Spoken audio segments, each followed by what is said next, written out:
Oi pessoal, tudo bem? Para quem não me conhece, meu nome é Rafaela Romano, eu sou editora-chefe do Cointelegraph, né? E eu vou contar para vocês um pouquinho sobre os acontecimentos mais importantes da semana. A gente teve uma semana bem animada, né? Principalmente decorrente das polêmicas que foram originadas de um Twitter que o Elon Musk fez, né? Falando que a Tesla não ia mais aceitar Bitcoin como pagamento pelos seus carros devido ao alto custo ambiental da mineração de Bitcoin, né? Eu não vou entrar nesse assunto agora, porque é um assunto bem polêmico, mas esse Twitter, né, do Elon Musk teve uma repercussão muito grande no mercado, que particularmente eu acho que é excelente, para que a gente possa começar realmente a discutir de uma forma um pouco mais séria essa questão do meio ambiente, né? Mas o que aconteceu foi que o mercado despencou 17% depois desse anúncio do Elon Musk, né? O Bitcoin estava vindo se recuperando um pouco no começo da semana, no final de semana, né? Tava ali conseguindo se manter acima dos 55 mil dólares. E aí depois desse anúncio, né, a gente teve também uma notícia sobre a Binance, tá? Possivelmente sendo investigada, né? Então isso fez com que o Bitcoin agora esteja passando por um momento de dificuldade ali para conseguir se manter acima ou superar os 50 mil dólares, né? Mas apesar disso, assim, a gente continua num movimento bem interessante do Bitcoin. A gente teve, por exemplo, em abril, o Bitcoin superou o volume de negociações da Apple, né, que tem uma capitalização maior do que ele em 7 vezes, né? Então a gente realmente tem ainda um interesse bem grande no mercado em relação ao Bitcoin. Falando um pouquinho sobre o Ether, né? No começo da semana, o Ether estava batendo várias máximas históricas, né? Ele esperou ali a marca de 4.350 dólares, né? E ele estava bem em foguete, digamos assim, né? E aí, pela primeira vez, ele conseguiu superar a marca da capitalização dele de 500 bilhões, né? Isso fez com que, pela primeira vez, ele tivesse uma capitalização maior do que a JP Morgan e da Visa. Então, realmente, assim, é um processo em que o preço sobe e ele continua, ele segue nesse movimento, né, de ser precificado em relação a todos os ativos como uma forma bem interessante também, né? Mas com a queda do Bitcoin, a gente também teve as altcoins seguindo esse movimento, né? Então o Ether também sofreu uma queda no mercado e ele atualmente está sendo negociado abaixo dos 4 mil dólares. Alguns momentos consegue, mas está ali bem próximo dessa faixa, né? Falando um pouquinho sobre Doge e outras criptomoedas baseadas em memes de cães, né? Essa semana foi bem animada pro Doge, né, e para esses outros cripto. A gente teve o Doge no começo da semana, segunda-feira, pela primeira vez, superando o volume de buscas em relação ao Bitcoin, então é realmente um fenômeno, né? A gente teve daí na terça-feira o Elon Musk perguntando no Twitter se a galera achava que ele deveria usar o Doge, né, aceitar o Doge como meio de pagamento da Tesla.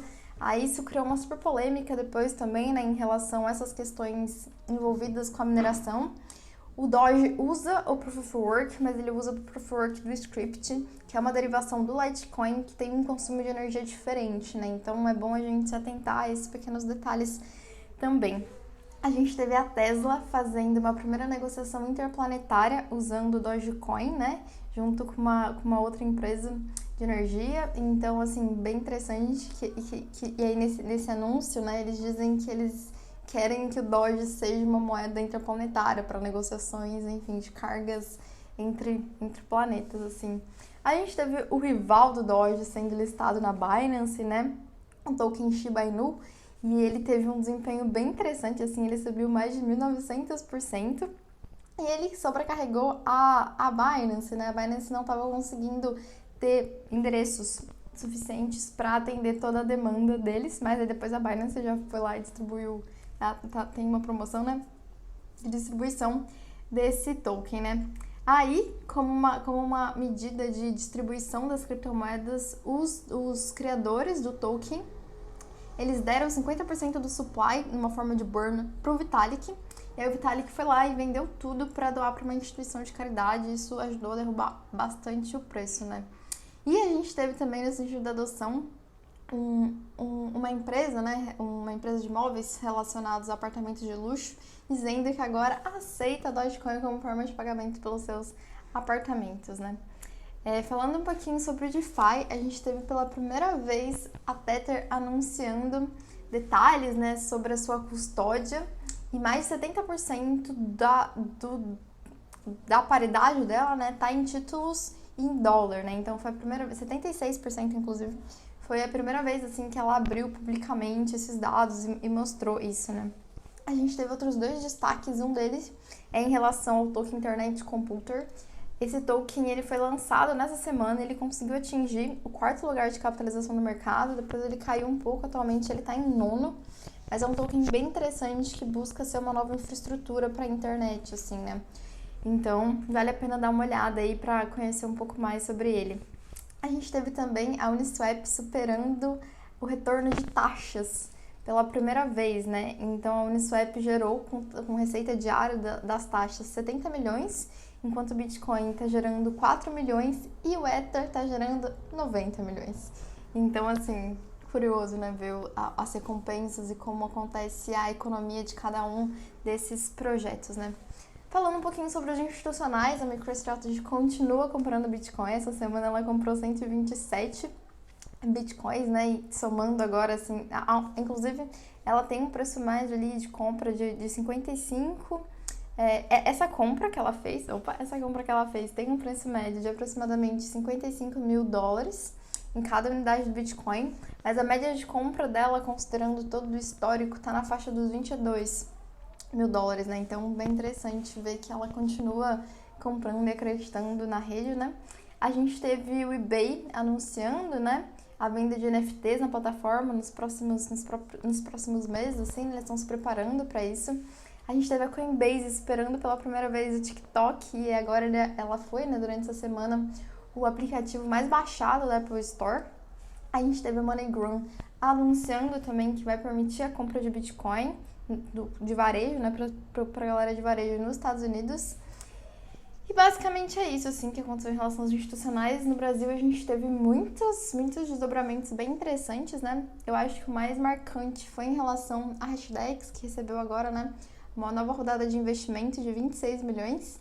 E os players que participaram dessa rodada incluem a Rede Globo e a Coinbase, né? Então, bem curioso a gente ver esses players do mercado tradicional se juntando, assim, né? E vendo esse dinheiro dos investidores institucionais globais, né? Chegando também e se interessando por esse produto da Hashdex.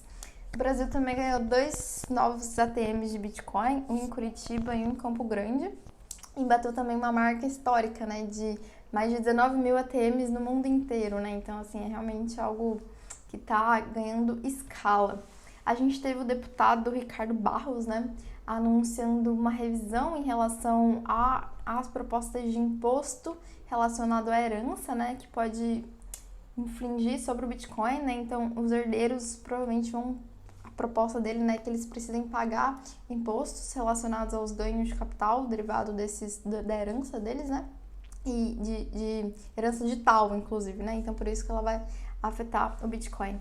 A gente teve o Auro, né, que é um deputado bem conhecido nas criptomoedas, assim, pedindo para a CPI das criptomoedas, como é chamado, né, volte. Ela é principalmente focada em pirâmides financeiras no Brasil, assim, para revisar esses casos. A gente teve o Banco Itaú também anunciando que planeja, né, criar um fundo focado em empresas de criptomoedas, né, e que ele provavelmente está interessado ali na tokenização em si, né. A gente teve também o Banco BTG Pactual agora dando cashback para os investidores de elite, digamos assim, que investem em Bitcoin. E para terminar, né, a gente teve uma proposta de lei do Senado, né, Senado Federal, pedindo, né, a criação de criptomoedas em cada um dos estados do Brasil, né? Então, são desdobramentos regulatórios bem grandes, assim. A gente tinha tido uma grande, digamos, ebulição das questões regulatórias no Brasil há alguns anos atrás, mas esse ano realmente tinha ficado um pouco parado, mas parece que a gente tá retomando. Basicamente é isso, gente. A gente se vê na próxima semana. Beijos!